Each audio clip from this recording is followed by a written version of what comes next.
Hello. After vectors अब हम लोग स्टार्ट करेंगे थ्री डायमेंशनल ज्योमेट्री। इस चैप्टर के समझने के लिए आपको एक इमेजिनेशन की काफी जरूरत पड़ेगी और वेक्टर्स की साउंड अंडरस्टैंडिंग की जरूरत पड़ेगी कि वेक्टर्स किस तरह हम स्पेस में मूव कराते हैं, उसके डायरेक्शन रेशियोज क्या होते हैं, डायरेक्शन कोसाइंस क्या होते हैं। डायरेक्शन रेशियोज और कोसाइंस की काफी अहमियत है इस चैप्टर में, क्योंकि सब कुछ डायरेक्शन रेशियो के हिसाब से चलता है। चाहे आप कोई लाइन की बात करें, चाहे आप थ्री में किसी प्लेन की बात करें या स्फेयर की बात करें, डायरेक्शन रेशियोज कई तरह की प्रॉब्लम्स में काफी काम आते हैं आपको। थ्री में हम किसी भी चीज की डायरेक्शन देखते हैं तो हमेशा हम उसको रेशियो के रूप में देखते हैं। हमेशा हमें वेक्टर लिखना हमें लाभदायक नहीं है, बिकॉज हमेशा हमें वेक्टर में आई कैप जे कैप के कैप लिखना पड़ता है। इससे अच्छा है कि हम अगर सिंपल तीन नंबर हमारे पास हो, ए बी सी, तीन चीजें हों जो कि डायरेक्शन रेशियो है, उससे हम डायरेक्शन पता कर पाए तो वो हमारे लिए काफी सिंपल हो जाती है इसको ज्योमेट्री वाइज रिप्रेजेंट करना। और थ्री में हम कुछ चीजें पढ़ेंगे, जिसमें कि पहला है लाइन। थ्री में कोई लाइन है, टू में आपने स्ट्रेट लाइन पढ़ा होगा, ठीक है। तो अब थ्री में अगर कोई लाइन हो तो उसमें एक्स वाई जेड तीनों ही पॉइंट्स होंगे और उसमें तीनों ही आएंगी। जैसे हम बोलते हैं कोई भी लाइन आप पढ़ते हो A X plus B Y plus C is equal to zero, ये आपकी लाइन थी टू में। इस लाइन पे आने वाला कोई भी पॉइंट होता था वो इसको यहाँ पे सेटिस्फाई करता था, यानी एक्स की जगह आप एक्स कोऑर्डिनेट डाल दीजिए उस पॉइंट का, वाई की जगह जैसे मान लीजिए कोई भी लाइन है टू में, तो यहाँ पे कोई भी पॉइंट है मान लीजिए X one comma Y one, तो ये इस लाइन को सेटिस्फाई करता था, यानी A X one plus B Y one plus C is equal to zero हो जाता था। यानी लाइन क्या होती है, लाइन की जो इक्वेशन होती है वो बेसिकली एक जनरल इक्वेशन है वेरिएबल्स एक्स और वाई में, जो कि इस लाइन पे आने वाले सभी पॉइंट्स को सेटिस्फाई करेगी। यानी अगर कोई लाइन थ्री में बनाऊंगा तो क्या होगा, थ्री वाली लाइन के अंदर एक्स भी आएगा, वाई भी आएगा और जेड भी आएगा, और वो बेसिकली एक ऐसी इक्वेशन होगी जो कि सभी उस पे आने वाले पॉइंट्स को सेटिस्फाई करेगी। तो जैसे कि हम टू में पढ़ते थे कि यदि हमें किसी लाइन का एक दिया हुआ एक पॉइंट पता हो x one comma Y one let say, और हमें उस लाइन का स्लोप पता हो एम, तो हम उसकी इक्वेशन आसानी से निकाल लेते थे। तो y minus Y one is equal to m times x minus x one. Two की बात कर रहा हूं मैं। उसी तरीके से आपने टू में देखा था कि यदि हमें लाइन पे दिए हुए कोई दो पॉइंट्स पता हो, मान लीजिए एक्स वन वाई वन पता है और एक दूसरा पॉइंट पता है एक्स टू वाई टू, इस केस में स्लोप कैसे निकालते हैं? इस केस में स्लोप हो जाएगा y two minus Y one upon x two minus x one, और लाइन की इक्वेशन हो जाएगी y minus Y one is equal to m times x minus x one. यानी इस केस में आपको क्या दिया हुआ था, ये जो फॉर्म थी आपकी, ये थी पॉइंट स्लोप फॉर्म। टू के केस में अगर आपको स्ट्रेट लाइन ध्यान है तो ये पॉइंट स्लोप फॉर्म थी, और ये थी आपकी टू पॉइंट फॉर्म। दो पॉइंट से की मदद से आपने एक लाइन को इक्वेशन लिख दिया। अब इस चीज को हम थ्री में कैसे समझें कि थ्री में ये चीज कैसे समझ में आएगी हमें? थ्री में पहली बात तो ये कि आपके पॉइंट्स एक्स और वाई के अलावा एक जेड कोऑर्डिनेट और एक्स्ट्रा आ जाएगा। तो थ्री के केस में देखते हैं हम इन चीजों को कैसे इंटरप्रेट करेंगे। तो थ्री के केस में भी a line is uniquely determined if, यदि वो आपको पता हो कि it passes through a given point and has given direction. क्योंकि आप स्ट्रेट लाइन में डायरेक्शन को आप स्लोप से बोलते थे कि स्लोप क्या होता था, पॉजिटिव एक्सेस से बनाया हुआ जो थीटा एंगल होगा उसका टेंजेंट होता था स्लोप। उसकी वजह से हम पता लगा लेते हैं कि हमारा लाइन का डायरेक्शन किस तरफ होगा। और यहाँ पे स्लोप जैसा कुछ भी चीज नहीं है, यहाँ पे जो आपका डायरेक्शन है वो एक्चुअली आप डायरेक्शन रेशियोज की टर्म में डिफाइन करते हो। अगर आपको डायरेक्शन रेशियो पता है एबीसी मान लीजिए, तो अगर लाइन का डायरेक्शन जो है उस डायरेक्शन रेशियो की तरफ है, इसका मतलब क्या है, जो वेक्टर होगा A I cap plus B J cap plus C K cap, उसके पैरेलल होगी आपकी लाइन। सो अगर मैं ऐसे बात कर रहा हूं कि मान लीजिए कोई लाइन दी हुई है आपको थ्री में एल, जिसके डायरेक्शन रेशियोज हैं ए कॉमा बी कॉमा सी, इसका मतलब क्या है, ये जो लाइन है वो मेरी एक्चुअली एक वेक्टर के पैरेलल है। मान लीजिए वो वेक्टर कुछ कोई वेक्टर होगा, वो होगा A I cap plus B J cap plus C K cap, नहीं मेरी जो एल होगी वो इस वेक्टर के पैरेलल होगी। तो ये मैं बोल सकता हूं, तो ये मतलब हो जाए डायरेक्शन रेशियोज का। तो ये पता लगाया जा सकता है। और सेकंड केस, यानी कहने का मतलब एक पॉइंट पता हो आपको और इसका डायरेक्शन रेशियोज पता हो, तो आप लाइन पता कर सकते हो। यानी एक पॉइंट आपको पता होगा, लेट्स से ये पॉइंट है आपका x1 y1 z1, एक पॉइंट आपको पता है और आपको उसके डायरेक्शन रेशियो पता है एबीसी, तो आप पता कर सकते हो। सेकंड केस है कि यदि आपको पता हो कि इस पर कौन से दो पॉइंट्स आते हैं, it passes through two given points. यानी यदि आपको एक लाइन पे दो पॉइंट्स पता हो, ये आपको फर्स्ट के लिए डायग्राम बनाया है मैंने और ये सेकंड के लिए डायग्राम बना रहा हूँ, फिगर 1 फिगर 2। तो यहाँ पे आपको दो पॉइंट्स पता है, मान लीजिए P और Q, और ये मान लीजिए x2 y2 z2 है, और ये कोई पॉइंट है x1 y1 z1। तो इस केस में भी आप यूनिकली एक लाइन पता कर सकते हो, क्योंकि ऐसी केवल एक ही लाइन होगी जो उन पर्टिकुलर दो पॉइंट से होके गुजर रही होगी। थ्री में ऐसा कभी नहीं होगा, क्योंकि आप अगर दो पॉइंट को जोड़ते हुए लाइन बना रहे हो तो एक यूनिक लाइन ही बनेगी, ऐसा नहीं है कि एक से ज्यादा लाइन इसमें बन सकती है। और यहाँ पर भी यूनिक लाइन बनेगी, क्योंकि अगर आपको एक पॉइंट पता है, एक पॉइंट से पास होने वाली कितनी लाइन होती है, इनफाइनाइट लाइन होती हैं, परंतु एक पॉइंट से पास होने वाली जिसका डायरेक्शन फिक्स हो वो एक ही लाइन होगी। तो इसलिए मैंने लिखा है यहाँ पे यूनिकली डिटरमाइंड, यूनिकली वर्ड है। तो अब निकालना सीखते हैं दोनों केसेस में। अगर आपको दोनों केसेस दिए हो तो 3D में कैसे हम इक्वेशन लिखते हैं लाइन की। सबसे पहले केस 1 से स्टार्ट करते हैं। Equation of a line through a given point and parallel to a given vector b. ये आपको मैं पहले वेक्टर फॉर्म पढ़ा रहा हूँ।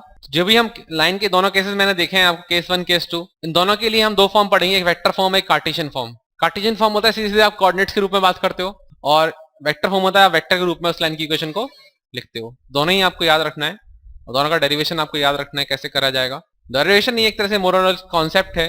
जैसे कि मान लो आपको दिया हुआ है, मान लेते हैं एक वेक्टर है बी, इसके पैरेलल ये लाइन दी हुई है लेट से एल, ठीक है। तो अब मुझे पता करना है कि इस लाइन की इक्वेशन क्या होगी, और इस पे एक और पॉइंट दिया हुआ है। मान लीजिए इस लाइन पे एक पॉइंट दिया हुआ है, ये इसके पोजीशन वेक्टर है ए वेक्टर। पोजीशन वेक्टर का मतलब क्या हुआ कि अगर मैं मान लीजिए मैंने कोऑर्डिनेट एक्सिस कुछ ऐसी बना दी। अब आपको ध्यान से रखना है कि कोऑर्डिनेट आपका 3D में बनाना है। अब 3D में जनरली हम ये x लेते हैं अपनी तरफ वाला, ये y लेते हैं और ये z अपन कन्वेंशन फॉलो करेंगे। तो एक पॉइंट आपको दिया हुआ था लाइन पे, मान लीजिए वो पॉइंट ये है और मान लीजिए ये पॉइंट है a, और यानी इसके पोजीशन वेक्टर आपको दिए हुए हैं। यानी ये जो आपका वेक्टर दिया हुआ है पोजीशन वेक्टर, ये आपको ए वेक्टर दिया हुआ है। यानी ओ ए वेक्टर जो है वो है आपका ए वेक्टर। यानी ये जो पॉइंट ए आपको दिया हुआ है लाइन पे, उसका पोजीशन वेक्टर है ए वेक्टर। पोजीशन वेक्टर क्या होता है, यदि इस पॉइंट को हम ऑरिजिन से जोड़ दें तो ऑरिजिन को टेल से उस पॉइंट की तरफ हेड बनाने वाला जो वेक्टर होता है वो होता है पोजीशन वेक्टर। ये दिया हुआ है आपको ए, और ये दिया हुआ है बी वेक्टर। जनरल जो वेक्टर है 3D में मूवेबल वेक्टर होते हैं स्पेस में। अब आपको इस लाइन की इक्वेशन बतानी है। तो हम लाइन की इक्वेशन क्या होती है, लाइन की इक्वेशन बेसिकली एक ऐसी इक्वेशन होती है जिसमें एक्स वाई जेड आते हैं और उसके अंदर वो सारे पॉइंट को सेटिस्फाई करेगा। तो मैं जनरल मान लेता हूं, मैं इस पॉइंट पे, इस लाइन पे एक पॉइंट मान लेता हूं P, जिसके पोजीशन वेक्टर है R वेक्टर। लेट से मैंने एक पॉइंट P मान लिया और मैंने बोल दिया कि इस P पॉइंट का जो पोजीशन वेक्टर है लेट से है वो है R वेक्टर। जब मैं R बोल रहा हूं, R का मतलब क्या होता है, R का मतलब होता है x i cap plus y j cap plus z k cap. R position vector का मतलब क्या हुआ, x i cap plus y j cap plus z k cap. कहने का मतलब ये है जो P पॉइंट होगा ना उसके कोऑर्डिनेट्स होंगे x, y, z। ये पोजीशन वेक्टर हो गया। अब मुझे लाइन की इक्वेशन लिखनी है। तो लाइन की इक्वेशन क्या होगी, देखिए आप सोचिए ये जो AP वेक्टर है, AP भी एक वेक्टर होगा, ठीक है। अगर मैं A को P से ज्वाइन कर दूं तो AP भी एक वेक्टर आएगा। आप ट्राइंगल लॉ से बोल सकते हैं, in triangle OAP, OA vector plus AP vector is equal to OP vector. OA किसके बराबर होगा, A वेक्टर के। AP रख देते हैं, OP बराबर है आपका R वेक्टर के। यानी आपका जो AP वेक्टर है वो आ जाएगा आपका R vector minus A vector, यानी position vector of P minus position vector of A। और मैं जानता हूं कि मेरा जो AP है, जो मेरा AP वेक्टर है वो मेरा B वेक्टर के पैरेलल है। अगर मेरा AP वेक्टर B वेक्टर के पैरेलल होगा तो मैं बोल सकता हूं since AP vector is parallel to B vector, I can say that AP vector is equal to lambda times B vector. क्या बोल सकता हूं मैं ऐसा, डायरेक्शन तो सेम ही होगा ना दोनों का, लैम्डा से मल्टीप्लाई कर दिया जिससे कि लैम्डा कुछ भी वैल्यू ले लेगा अपने मैग्नीट्यूड के हिसाब से, लैम्डा टाइम्स B वेक्टर। अब AP की जगह डाल देते हैं हम R माइनस A। तो AP की जगह डाल देते हैं R vector minus A vector is equal to lambda times B vector. इससे आपके पास आता है R vector is equal to A vector plus lambda times B vector. ये दोनों ही फॉर्म है, आपको ये याद रख सकते हो आप, दोनों ही ये आपकी वेक्टर फॉर्म है। ये वेक्टर क्यों है, ये बेसिकली आपको एक वेक्टर दिया हुआ था A, पोजीशन वेक्टर दिया हुआ था A, और एक जनरल वेक्टर दिया हुआ था B। R क्या है, R एक जनरल पॉइंट है। R वेक्टर क्या है, x i cap plus y j cap plus z k cap. यानी वो सारे x और y z जो उस पॉइंट पे आ रहे होंगे वो सभी इसको सेटिस्फाई करेंगे। यानी ये मैंने वेक्टर फॉर्म में लिख लिया। यानी R क्या है, basically R is a general position vector of a point on the line. यानी ये वेक्टर जो है हर किसी पॉइंट को सेटिस्फाई कर रहा है। यानी ये होगा आपका vector form of the straight line. I personally advise you to, basically पहली वाली इक्वेशन ज्यादा मीनिंगफुल रहती है बिकॉज वो निकालना बहुत आसान है। पता है कैसे, मान लो आपके पास एक लाइन दी हुई है, आपको पता है ये पोजीशन वेक्टर है A वेक्टर, आप एक पॉइंट ले लो यहाँ पे R वेक्टर, इसका position vector R vector, A vector दिया हुआ आपको B वेक्टर। आप देखो इन दोनों का डिफरेंस क्या होगा, ये अगर A है ये अगर P है, AP वेक्टर क्या होगा, AP वेक्टर होगा R माइनस A, यानी R vector minus A vector, और ये किसके पैरेलल होगा, B के, is equal to lambda times B vector. इतना आसान है निकालना, क्योंकि आपको तो एक वेक्टर निकालना हो तो क्या करते हो आप, इसके पॉइंट में से इसके पॉइंट को माइनस कर देते हो। यानी R position vector minus A position vector, ये वेक्टर आ गया AP is equal to lambda times B। तो ये आपको याद रखना बहुत आसान है, इसलिए मैं जनरली ये वाली इक्वेशन प्रेफर करता हूं। अब बात करते हैं जो केस 1 हमने पढ़ा था उसका कार्टेशियन फॉर्म। ज्यादातर सवाल हम कार्टेशियन फॉर्म से करते हैं क्योंकि इसको बेसिकली जल्दी, ये थोड़ा फास्ट रहता है इससे करना। चीजें वही है, मान लो आपको एक पॉइंट दिया हुआ है ए, जिसके कोऑर्डिनेट्स हैं x1, y1, z1। पहले क्या माना था, ये मैंने ए पोजीशन वेक्टर माना था, अब कार्टेशियन में मान रहा हूं तो x1, y1, z1 हो गया। एक और कोई वेक्टर है b वेक्टर, और आपको दिया हुआ है कि b वेक्टर है आपका a i cap plus b j cap plus c k cap, ये आपको दिया हुआ है a i cap plus b j cap plus c k cap, यानी इसके डायरेक्शन रेशियोज क्या हो गए, ए बी सी। अगर इसका direction ratio a b c है तो लाइन के डायरेक्शन रेशियो क्या होंगे, ए बी सी होंगे। अब क्या करते हैं हम, अब इस लाइन पे एक पॉइंट मान लेता हूं मैं P, जिसके कोऑर्डिनेट मान लेता हूं मैं x, y, z। मुझे ऐसी क्वेश्चन निकाले जो सबको सेटिस्फाई करे, सारे पॉइंट्स P को सेटिस्फाई करे। तो मैं बोल सकता हूं कि यदि इसके डायरेक्शन रेशियो एबीसी है तो एपी के डायरेक्शन रेशियोज भी एबीसी होंगे। यानी कहने का मतलब क्या है, डायरेक्शन रेशियोज ऑफ L, तो डायरेक्शन रेशियोज जो लाइन के होंगे वो भी होंगे ए बी एंड सी। और मैं डायरेक्शन रेशियो और भी तरीके से निकाल सकता हूं, क्योंकि मुझे इस पर पॉइंट x दिया हुआ है, यहाँ x1 है, ये y है, y कोऑर्डिनेट, ये y1 है, ये z है, z1 है।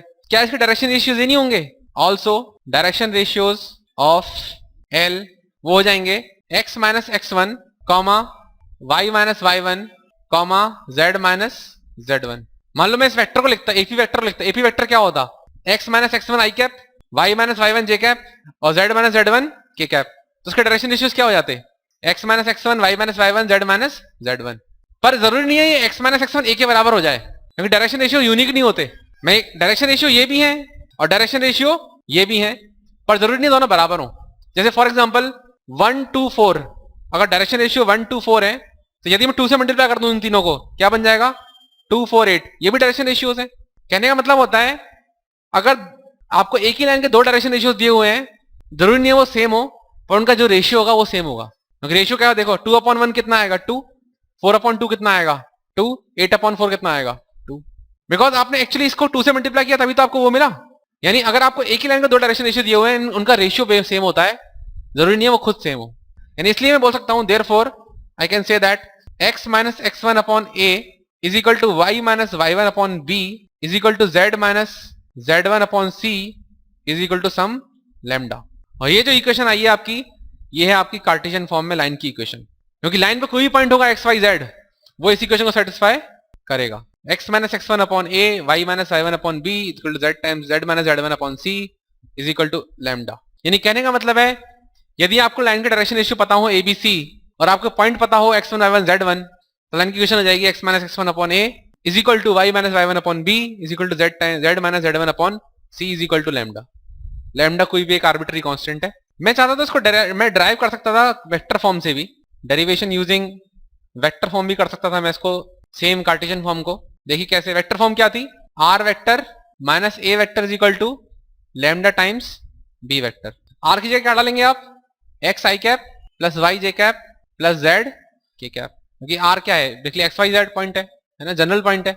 a पॉइंट क्या है, जो फिक्स पॉइंट दिया हुआ है आपको, वो क्या होगा minus x1 i cap minus y1 j cap minus z1 k cap, क्योंकि ये क्या था x i cap plus y j cap, minus line की वजह से माइनस तीनों आ गए, is equal to lambda times b vector क्या दिया हुआ है आपको, a i cap plus b j cap plus c k cap, क्योंकि जो b वेक्टर उसका डायरेक्शन रेशियो है abc, यानी वो जाएगा a i cap plus b j cap plus c k cap. ये हो गया। अब यदि मैं इसको कर लूं जरा, इसको एक तरफ सारी चीजें लिख लेता हूं, इधर क्या आ जाएगा, इधर आ जाएगा मेरे पास x minus x1 times i cap plus y minus y1 times j cap plus z minus z1 times k cap is equal to lambda times, इसको मैं लैम्डा खोल लेता हूं, lambda a times i cap plus lambda b times j cap plus lambda c times k cap. और अगर ये दोनों vector बराबर है, दो वेक्टर कब बराबर होते हैं, जब उसके corresponding x y z component तीनों बराबर हो, तभी दो वेक्टर बराबर होते हैं।